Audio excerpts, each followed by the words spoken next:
ყველაფერი ხა რაც ილაპარაკა გია ხუხაშვილმა, ეს იყო ან ყველაფერი ის რა მესიჯების გახმოვანებაც სჭირდება რეჟიმს იმისთვის, რომ ამ ქვეყანაში არასოდეს არ იყოს ცვლილება. და ყოველთვის ადამიანები დარწმუნდნენ იმაში და იფიქრონ ისე, რომ ეს რეჟიმი არის უძლეველი, რომ შევეგუოთ ამას სამუდამოდ, რომ ბერა შვილიშვილი გვეყოლება ამ ყველაფერში. ეხლა მე არ ვიცი, მიუხედავად იმისა, თქვა ამას ვამბობდი, რომ გია ხუხაშვილზე მე არა ვარ დიდი წარმოდგენის ნამდვილად, არც ისეთი სულელი მგონია გია ხუხაშვილი მე ეხლა, რომ აი ამას რომ ამბობს, რომ ამის არგუმენტები არა აქვს აქეთ ამ მხარესო, ამაში გულწრფელია და არ გონია, იმიტომ რომ ძალიან ბევრჯერ ჩვენ ეს გვითქვამს, ძალიან ბევრჯერ ჩვენ ამაზე გვისაუბრია და ეხლა შემიძლია ეს ყველაფერი გავიმეორო. ჩვენ ვუყურებთ სცენარს მხოლოდ ქუჩაში. ქუჩაში ვუყურებთ სცენარს, იმიტომ რომ ყველა სივრცე ჩაკეტა რეჟიმმა იმისთვის, რომ რაღაც აი ელემენტარული დონის თანამშრომლობა მაინც ყოფილიყო. ხო, არჩევნები დაგვახიეს, ასე შემდეგ, ასე შემდეგ, ასე შემდეგ. როგორ ვუყურებთ ოქტომბერს? იმიტომ რომ ქუჩაში არის მხოლოდ ასე ვთქვათ მოვლენთა განვითარების ადგილი. აი სცენარის შესახებ ქუჩის სცენარი არაერთხელ გვითქვამს, რომ ჩვენ 4 ოქტომბერს ვუყურებთ შემდეგნაირად, რომ რავალათასიანი საქართველოს მოქალაქეები, მაგრამ საქართველოს მოქალაქეები, რომლებიც წინააღმდეგობას უწევენ რეჟიმს. ჩვენ არ ვსაუბრობთ უბრალოდ რუსთაველის დგომაზე. ჩვენ ვსაუბრობთ იმაზე, რომ 50,000, 100,000, 200,000 საქართველოს მოქალაქე, რომელიც იდგა რუსთაველის ქუჩებში და აპროტესტებდა რეჟიმის მართლობას. ხო, ეს რაოდენობა მებრძოლი საქართველოს მოქალაქეების საკმარისია იმისთვის, რომ ზუსტად 2 საათში ეს რეჟიმი არ არსებობდეს. ეს არის ჩვენი გეგმა. ძალიან მარტივად. ჩვენ არ გულისხმობთ მხოლოდ ქუჩაში დგომას. არა, ნახე, ემა, ძალიან მარტივად. როგორ ძალიან მარტივად. ის რომ არ სახელმწიფო უწყებების პიკეტირებას. ნახე, ემა, ნახე ყველაფერს. და მათ შორის იმასაც, რომ ჩვენ როგორ გადავტეხეს პირველი 5 დღის მერე დეკემბერში. მას შემდეგ რაც ადამიანები დაიჭირეს და 500-ზე მეტი ადამიანი აწამეს და ცხრპირი დაალეწეს და ასე შემდეგ. მათ შორის იმას გულისხმობ, რომ თავდაცვის შესაძლებლობა გამოვიყენოთ. აი ისე კი არა, რომ ერთს რო აკავებენ და ორს რო აკავებენ შორიდან ვუყუროთ, არა.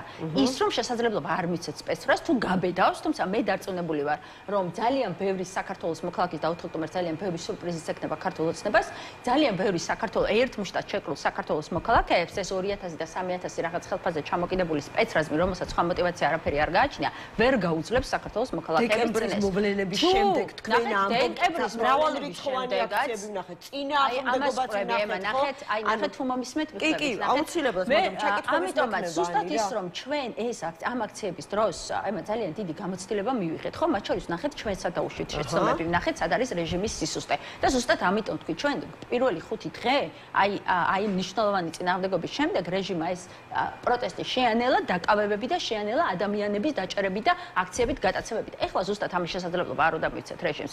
თუ რეჟიმი გაბედავს და სპეცრაზმი გაბედავს, რომ 10,000-ობით საქართველოს მოქალაქე დაშალოს და ხელი აწიოს რეჟიმი, რომელიც კონსტიტუციური ჩარჩოდან არის გასული. ჩვენ ძალიან შვი და წყნარად, მაგრამ როგორც ერთი სხეული გაუწევთ წინა. და როგორ წარმოგიდგენიათ, რომ 2,000 სპეცრაზმელი მოერევა 100,000 მებრძოლ საქართველოს მოქალაქეს?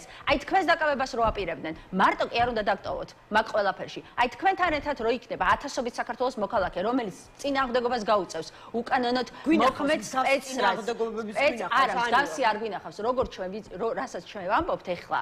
აი მსგავსი არ გვინახავს. ცდილობდნენ ხოლმე არ მიეცათ შესაძლებლობა აქციის მონაწილეების გატაცების. 10 შეიძლება ნახეთ ემა, ნახეთ მე არ ვამბობ, რომ მე ზუსტად ამიტომ ვამბობთ, რომ ჩვენ, როდესაც საქართველოს მოქალაქეებს ვეუბნებით, რომ 4-ში ჩვენ უნდა გამოვიდეთ საბრძოლველად, რომ შვიდობიანი წინააღმდეგობით ეს რეჟიმი გავაგდოთ. ჩვენ ყველას მათ შორის ვეუბნებით, რომ საქართველოს მოქალაქეების თითოეული ჩვენთაგანის, იმიტომ რომ მეც როგორც რიგითი საქართველოს მოქალაქე ვიდგები 4-ში, თითოეული ჩვენთაგანის პასუხისმგებლობა არის, რომ იმ დღეს ჩვენ არ მივცეთ შესაძლებლობა რეჟიმს იმისი, რომ ერთმანეთი რომ დაკავების შესაძლებლობა ქონდეთ საპროტესტო მონაწილეების ცემის და უბედურების შესაძლებლობა ქონდეთ და უნდა იცოდეს რეჟიმმა, რომ თუ ის გაბედავს და ხელს მოუქმნევს საქართველოს მოქალაქეს, ის საქართველოს მოქალაქე მარტო არ დარჩება მათთან ბრძოლაში, რომ ის 100,000-ობით საქართველოს მოქალაქე, რომელიც მათთან ერთად იდგება, ამ წინააღმდეგობას გაუწევს, იმიტომ რომ თავდაცვის უფლება არის ჩვენი კონსტიტუციური უფლება და აი ასე ერთმუშტად შეკრული საქართველოს მოქალაქეები, მებრძოლი ის ცნობილი ვიდეო გააქვთ ნახე